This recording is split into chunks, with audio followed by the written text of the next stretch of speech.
جی اور کوئی صاحب ہے, کوئی سوال ہے؟ السلام علیکم. وعلیکم السلام. حاجی پپو وہ چٹھی سے بول رہا جی. جی بولو. اگر مسلم راجنیتی سے سامپردائک طاقتیں مضبوط ہوتی ہے تو جہاں اویسی صاحب یا کوئی مسلم پارٹی چناؤ نہیں لڑتی وہاں بی جے پی کیوں جیت جاتی ہے, کیا کارن ہے؟ جی اصل میں یہ سوال جو ہے وہ تھوڑا ٹیڑھا ہے اور تھوڑا لمبا ہے. اب اس کے اوپر اگر میں بات کروں گا تو لمبی بات ہوگی, نمبر 1. نمبر 2, آپ نے آدمی کا نام لے لیا. میری عادت ہے میں آدمی کا نام لیتا نہیں ہوں. اب سوال کرنے والے نام لے لیتے ہیں, میں جواب دوں گا تو کہیں گے جی یہ تو ان کے خلاف بول رہے ہیں. ایک بات یاد رکھیے, خلاف میں اور اختلاف میں بہت فرق ہے. خلاف ہونا اچھی بات نہیں ہے, منفی بات ہے, نیگیٹو بات ہے. اختلاف کرنا حق ہے ہر انسان کا. ہم لوگ ایک جمعیت کے لوگ بیٹھے ہوئے ہیں یہاں, ہم آپس میں بھی اختلاف کر سکتے ہیں اور اس اختلاف کے نتیجے میں کئی مرتبہ اچھی باتیں نکل کے آ سکتی ہیں. لیکن اگر ہم ایک دوسرے کی مخالفت کرنے لگیں گے تو اچھی بات پیچھے رہ جائے گی, خراب بات آگے آ جائے گی. پہلی بات تو یہ سمجھ لیجئے, یعنی اختلاف ضرور ہونا چاہیے, مخالفت ہرگز نہیں ہونی چاہیے. میں نے اپنی زندگی میں کسی کی مخالفت نہیں کی, اور اگر کی ہو اور آپ یاد دلائیں تو میں اس مخالفت کو واپس لینے کے لیے تیار ہوں. اختلاف بہت لوگوں سے کیا ہے, وہ اختلاف اصولوں پر ہوتا ہے, اس پہ میں کوئی سمجھوتا کرنے کے لیے تیار نہیں. نہ کیا ہے نہ کروں گا. ایک اصولی بات ہے جس کو جمعیت علماء نے یہ سمجھا ہے اور ہمیشہ جمعیت علماء اس پر قائم ہے.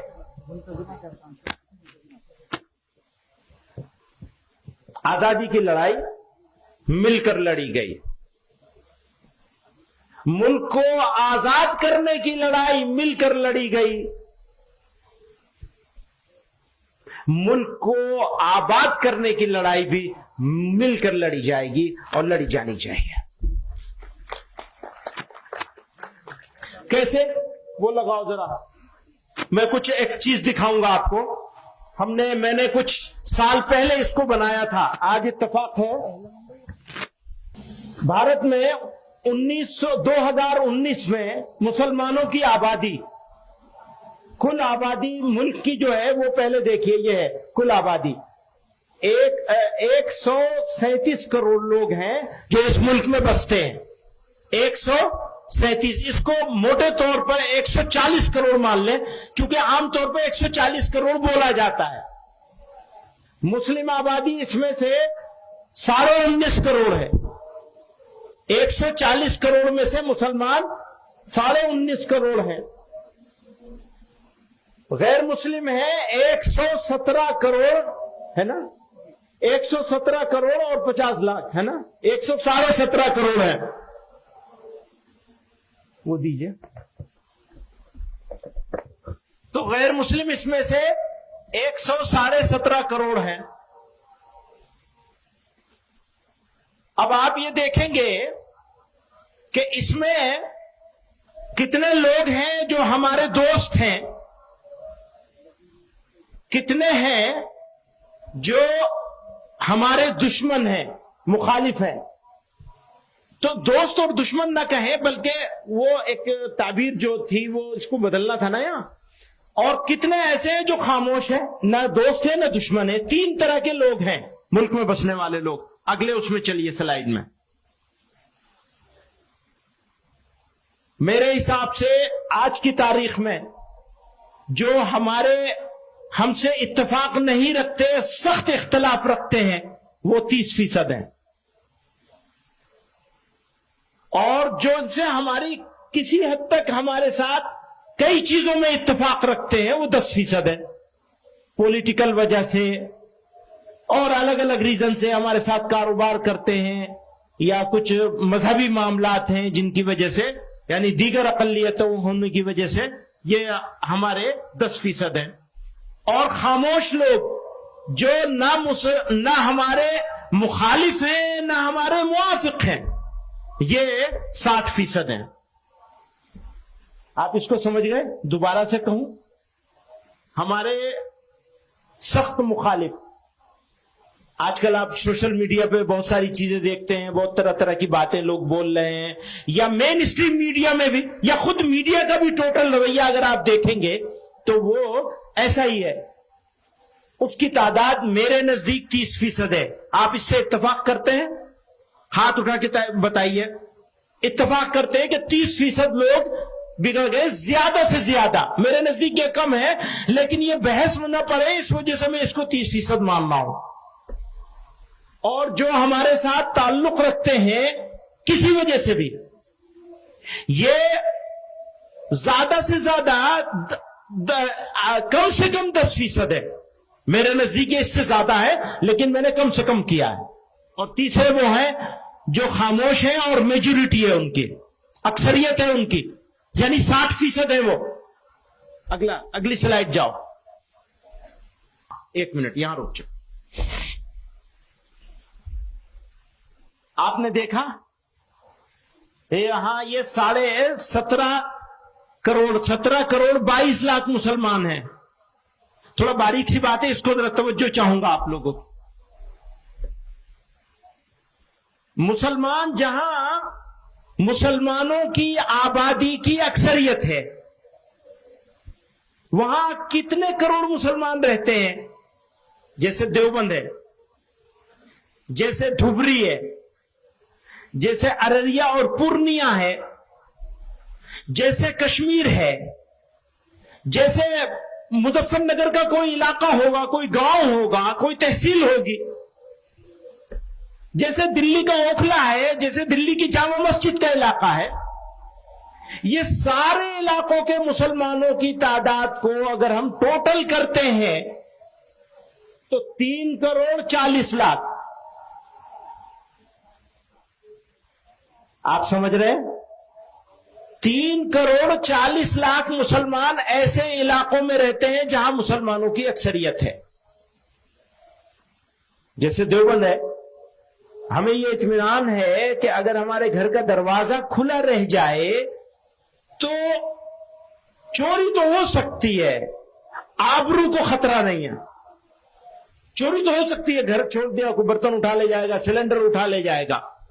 ایسے علاقے گاؤں کے لحاظ سے، شہر اور قصبوں کے لحاظ سے، تحصیلوں کے لحاظ سے، ضلع کے لحاظ سے، ان سارے جگہوں کے مسلمانوں کی جب تعداد ہم نے اکٹھی کی تو وہ 3 کروڑ 40 لاکھ.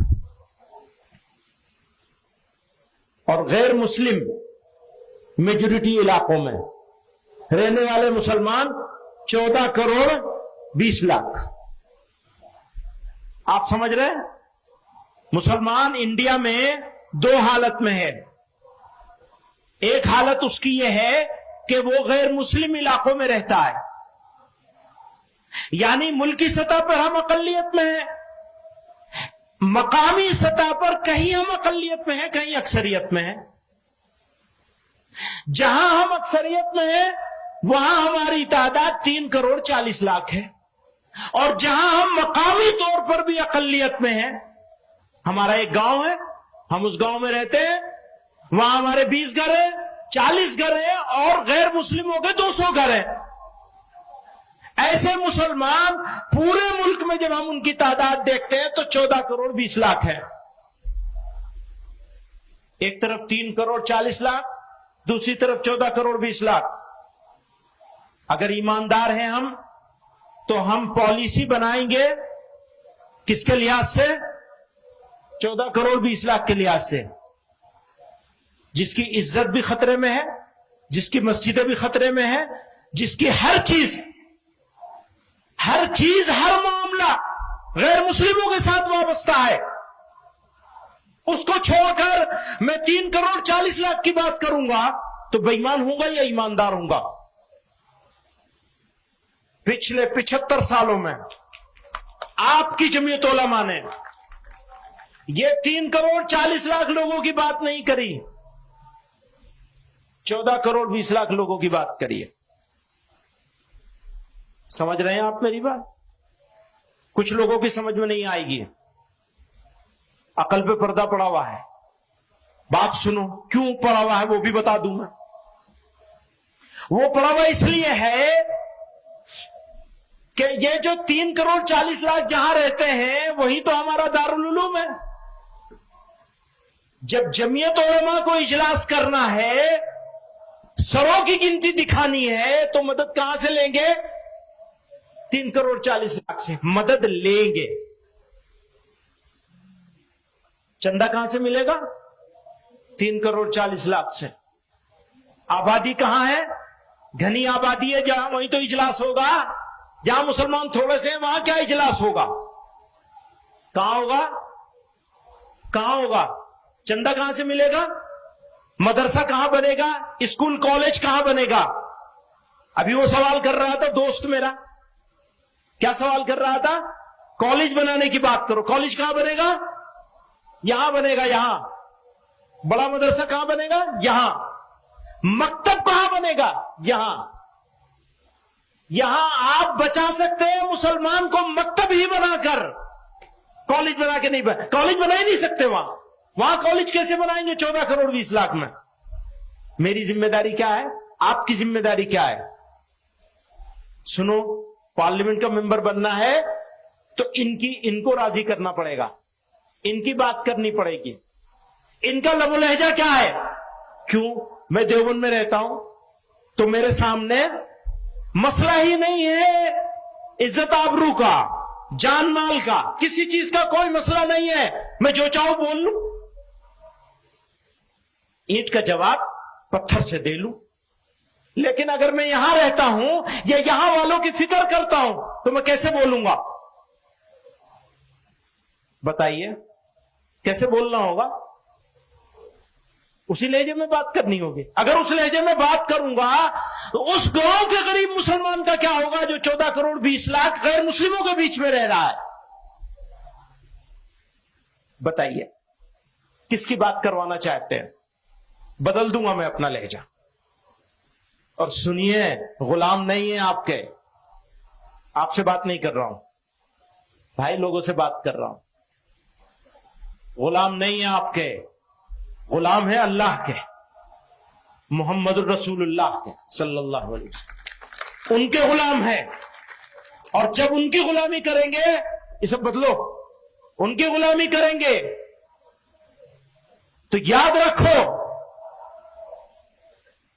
उनकी प्रॉब्लम्स और इनके बारे में सोचे बगैर कोई एक लफ्ज ज़बान से नहीं निकाल सकते। दोस्तों, समझ रहे हो मेरी बात? अगले उसमें चलो। नेक्स्ट, मुसलमानों की 82% आबादी, 17.5% आबादी या 82% आबादी। जमीयत उलमा आज से नहीं, आजादी से पहले भी, आजादी के बाद भी। आजादी से पहले तकसीम वतन की मुखालिफत इसलिए की थी कि 82% मुसलमानों के बारे में सोच रहे थे। आजादी के बाद बिरादरान वतन को साथ लेकर चलने की बात हमेशा इसलिए करी कि 82% के बारे में सोचते हैं। हम हैं तो 17.5% के बीच में, यानी रहते हैं देवबंद में, लेकिन सोचते हैं 82% के बारे में, 82% के बारे में सोचते हैं। उनके बारे में सोच के पॉलिसी बनाते हैं। हम अगर कश्मीर की बात करते हैं, याद रखना, अगर हम कश्मीर की बात करते हैं तो आपके लिए नहीं बात करते हैं, कश्मीर के लिए बात नहीं करते सिर्फ, बल्कि भारत के इन 17.5 करोड़ मुसलमानों के लिए बात करते हैं। 14.5 करोड़, 14 करोड़ 20 लाख के लिए बात करते हैं। आगे चलिए, नेक्स्ट। गैर मुस्लिम अक्सरियती इलाकों में रहने वाले मुसलमानों की प्रॉब्लम्स, सिचुएशन और इश्यूज बिल्कुल अलग हैं। गैर मुस्लिमों के इलाके में रहने वाले मुसलमानों की प्रॉब्लम्स, सिचुएशन और इश्यूज बिल्कुल अलग हैं, और मुस्लिम अक्सरियती इलाकों में रहने वाले मुसलमानों की प्रॉब्लम्स, इश्यूज बिल्कुल अलग हैं। आप समझ रहे हैं मेरी बात? ये बात मैंने कह दी यहां तक। आप हजरात में से किसी समझदार आदमी के जहन में इस बारे में सवाल हो तो अपना नाम लिख के भेज दे, मैं उस सवाल का जवाब भी दूंगा अगर कोई सवाल आएगा। नेक्स्ट, मुस्लिम अक्सरियती इलाकों के मुसलमानों के सामने अपना ईमान, अपनी पहचान, इज्जत और आबरू बचाने का इशू नहीं है।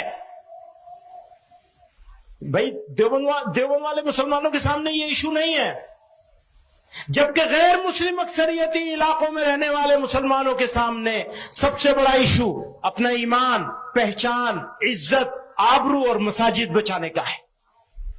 कौन सी चीज बचाओगे? अपनी नाक बचाओगे या अपने भाइयों का ईमान और इज्जत और आबरू बचाओगे? फैसला आपको करना है। जमीयत उलमा तो इस फैसले पर है। मैं सारे दोस्तों को कहना चाहता हूं, आज के इस इजलास के जरिए से बताया जाए कि किसके लिए काम करना होगा। उस इलाके के मुसलमानों के लिए काम करना होगा जो मुस्लिम अक्सरियती इलाकों में रहता है, या उस इलाके के मुसलमानों के लिए, उस मुसलमान के लिए काम करना होगा जो गैर मुस्लिम अक्सरियती यानी गैर मुस्लिम, नॉन मुस्लिम मेजोरिटी एरिया में रहने वाले मुसलमान और मुस्लिम मेजोरिटी में रहने वाले मुसलमान, दोनों के सोचने का अंदाज भी अलग है, एटीट्यूड भी अलग है, रवैया भी अलग है, सोच भी अलग है, पॉलिटिक्स भी अलग है। नेक्स्ट, मुसलमानों की leadership, political leadership, religious leadership, social leadership, Muslim institutions, educational institutions, चाहे रिलीजियस हो और चाहे असरी तालीम का, जनरल एजुकेशन के हो, फॉर्मल एजुकेशन के हो, सब मुस्लिम मेजोरिटी एरिया से डेवलप होते हैं, वही बनते हैं। कोई बड़ा मदरसा किसी गैर मुस्लिम मोहल्ले में तो जाके बनेगा नहीं। तो मदरसों के लोग भी, कॉलेजों के लोग भी, कारोबार करने वाले भी, बिजनेस करने वाले भी, मुसलमान यूथ जो एनर्जेटिक यूथ है वो भी मुस्लिम मेजोरिटी एरिया में रहता है, लेकिन सोचता नहीं है। वही सोचता है कि मेजोरिटेरियन सोच, अक्सरियती अंदाज, सीना चौड़ा करके चलता है। उसे ये नहीं मालूम कि तुम्हारे भाई किस हाल में है और उनके ऊपर इसका इंपैक्ट क्या होगा तुम्हारे सीना चौड़ा करके चलने का। पैगंबर अलैहिस्सलातु वस्सलाम ने तो तवाज़ो के साथ चलने का हुक्म फरमाया, तवाज़ो इख्तियार करने का हुक्म फरमाया, अपने भाइयों की फिक्र करने का हुक्म फरमाया है। कौन है वो जो इतने, मैं तो कहता हूं एक मुसलमान की आबरू बचाने के लिए हजारों लोगों को कुर्बान किया जा सकता है। एक मुसलमान की इज्जत और आबरू बचाने के सारा काम किया जा सकता है। यहां तो 14 करोड़ 20 लाख का सवाल है। अगली स्लाइड में आइए। अब हो क्या रहा है, आजादी के बाद से अब तक ऐसे लोगों को पसंद किया जाता है जो बड़ी भड़काऊ, बड़ी जोरदार, हाँ साहब ये है कायद। भाई बोलने वाले और करने वाले का फर्क तो समझ लो। करने वाला बोलता नहीं है, बोलेगा तो कर नहीं पाएगा, और नहीं करने वाले को बोलने का आसान तरीका है। ये थोड़ा इल्जामी जवाब है, मैं इल्जामी जवाब देता नहीं, लेकिन यहां बनता है ये, क्योंकि भड़काऊ बात करते हैं, इमोशनल बात, पूरी कौम को इमोशनल ब्लैकमेल करके एक घेटों में डाल दिया गया है। घेटोवाइजेशन हो गया मुसलमानों का, और डरा देते हैं। और डराने में हमारे माशाअल्लाह फिरका परस्त ताकतें तो नंबर 1 पर हैं। آج کل میڈیا بھی ڈرانے پہ لگا ہوا ہے، سازش ہے مسلمانوں کو سیکنڈ گریڈ سٹیزن بنانے کی. ایسا انشاءاللہ کبھی کر نہیں پائیں گے، ہونے نہیں دیا جائے گا کسی قیمت پہ انشاءاللہ. اگلا نیکسٹ سلائیڈ. جزاک اللہ، شکریہ. یہ ایک ہو گیا. اچھا اب آپ کوئی سوال ہے اور؟